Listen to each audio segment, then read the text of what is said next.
Hello friends, welcome to Nirvi cooking and tips అండి. ఈరోజు video వచ్చేసి సగ్గుబియ్యంతో స్పాంజీ దోశలు చాలా మెత్తగా చాలా బాగా వస్తాయండి. చిన్నపిల్లలు అయితే చాలా ఇష్టంగా తినేస్తారు. మనకు కూడా చాలా బాగుంటుందన్నమాట. ముసలి వాళ్ళు కూడా చాలా ఈజీగా తినడానికి కూడా వీలుగా ఉండేలాగా చాలా బాగుంటుందన్నమాట. డెఫినెట్గా ఇలా ఒకసారి ట్రై చేసి చూడండి ఫ్రెండ్స్, మీకు కూడా నచ్చుతుంది. దాని కాంబినేషన్గా పల్లీ చట్నీ కూడా చేసుకున్నాను, చాలా బాగుంది. ఈ వీడియోలో అయితే చెప్పట్లేదులేండి, ఆల్రెడీ అందరూ ఒకలానే చేసుకుంటారు కదా పల్లీ చట్నీ. అందుకని ఈ సగ్గుబియ్యం దోశ కోసం ఇప్పుడు నేను తీసుకున్న గ్లాస్ ఉంది కదండి, మీరు ఏదైతే కొలతగా తీసుకుంటున్నారో అది తీసుకోండి.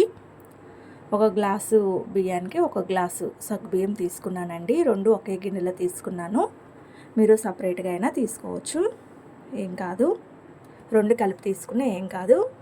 ఈ రెండు నేను శుభ్రంగా ఒక 2 సార్లు వాష్ చేసుకుంటున్నానండి. ఏమన్నా మట్టి ఏమన్నా ఉంటుందని చెప్పేసి బియ్యంలో శుభ్రంగా వాష్ చేసేసుకుంటున్నాను. ఇప్పుడే నానబెట్టిన తర్వాత ఇంకా వాష్ చేయను అనమాట. ఇప్పుడే కడిగేసి పెట్టేసుకుంటున్నాను. ఇలా శుభ్రంగా 2 సార్లు వాష్ చేసుకోవాలి. మట్టి ఏమైనా ఉంటే పోతుంది అనమాట. తర్వాత మునిగేంత వరకు వాటర్ పెట్టుకొని, మునిగేంత వరకు వాటర్ పోసుకొని బాగా నానబెట్టాలి. ఒక 4-5 గంటలు నానబెట్టాలండి. 4-5 గంటల తర్వాత చూసారా, బియ్యం అనేది చక్కగా నాని. ఇప్పుడు వాటర్తో సహా మిక్సీ జార్ తీసుకొని వాటర్తో సహా పోసేయండి. చూసుకొని వేసుకొని గ్రైండరు ఒకేసారి పోయొద్దు వాటర్ అనేది.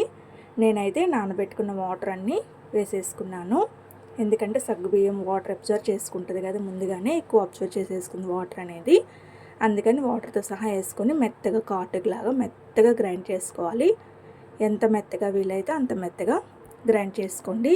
అప్పుడే దోశలు అనేది చాలా స్పాంజీగా, చాలా ప్లఫీగా, చాలా బాగా వస్తాయి అన్నమాట, మెత్తగా. చూసారా, అలా ఉందన్నమాట. ఈ బ్యాటర్ అంతా ఓవర్ నైట్ మూత పెట్టేసి ఓవర్ నైట్ ఉంచాలన్నమాట. ఇంకా ఉప్పు ఏం కలపవసరం లేదండి. నైట్ మార్నింగ్ చూస్తే పిండి అనేది ఈ విధంగా ఉంటుంది. దీంట్లో ఇప్పుడు తగినంత ఉప్పు వేసుకొని పిల్లలకైతే ఈ విధంగా వేసేసేయండి. పెద్దవాళ్ళైతే ఉల్లిపాయలు, పచ్చిమిర్చి, కరివేపాకు, కొత్తిమీర ఇలా సన్నగా తరిగి వేసుకుంటే బాగుంటుంది. నేనైతే మా పాపకి నార్మల్గా వేసేసాను అనమాట. అది ఉల్లిపాయలు అయితే తినదు, అందుకని. తర్వాత దీంట్లోనే సన్నగా తరిగిన ఉల్లిపాయ, పచ్చిమిర్చి, కొత్తిమీర, కొంచెం జీలకర్ర కూడా వేసి ఉప్పు అనేది సరిపోయిందో లేదో చూసుకొని ఉల్లిపాయలు ఇవన్నీ చక్కగా మిక్స్ అయ్యేలాగా పిండిలో ఉప్పు సరిపోకపోతే ఇక్కడ వేసేసుకోండి.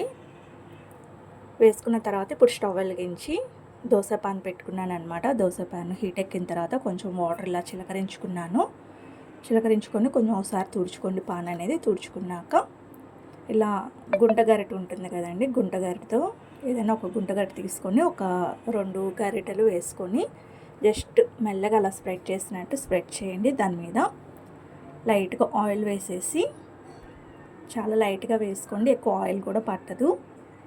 వేసేసుకొని దాని మీద మూత పెట్టేసుకొని లో ఫ్లేమ్లో ఒక 2 సెకండ్స్ అట్లా ఉంచేసేయండి. ఆ పిండి అంతా ఉడుకుతుంది. పైన పిండి అంతా ఇలా ఆరిపోవాలండి, పచ్చిపోయేంత వరకు ఇలా పెట్టుకోవాలి మూత పెట్టేసుకొని.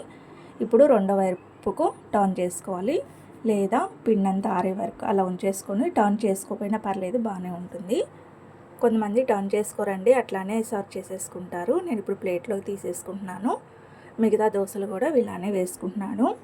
ఇలా ఒట్టి తినడానికి కూడా చాలా బాగుంటుందండి. లేదా ఆవకాయ పచ్చడి కానీ, ఇలా రోటి పచ్చళ్ళు కానీ, నిల్వ పచ్చళ్ళు కానీ వాటితో తిన్నా కానీ దోశలు చాలా బాగుంటాయి. ఒకసారి డెఫినెట్గా ట్రై చేసి చూడండి.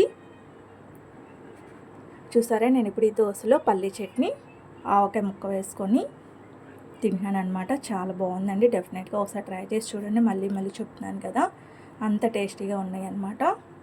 ఈ వీడియో కనుక మీకు నచ్చినట్టయితే ప్లీజ్ లైక్ చేయండి, షేర్ చేయండి, సబ్స్క్రైబ్ చేయండి. Thank you.